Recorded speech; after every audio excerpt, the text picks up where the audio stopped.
এবারে কদিন আজকে কি বানাইছে এই দেখ। দেখে তো মাশরুমের মতো লাগছে। আজকে কি মাশরুম রান্না করেছো? ওরে না, ভালো একটা জিনিস বানাইছি, খাইয়ে দেখ দিন কিরম হইছে। ভালোই তো লেগেছে। এটা কি?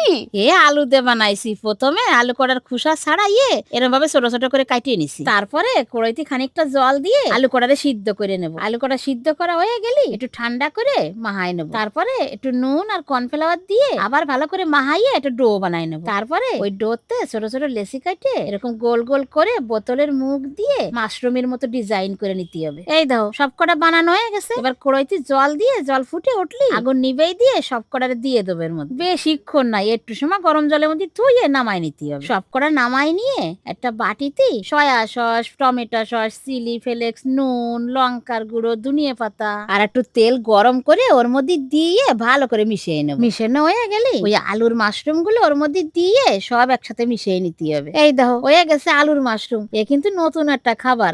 তোমরা একটু বানাই খাইয়ে দেখো দিন কিরম লাগে।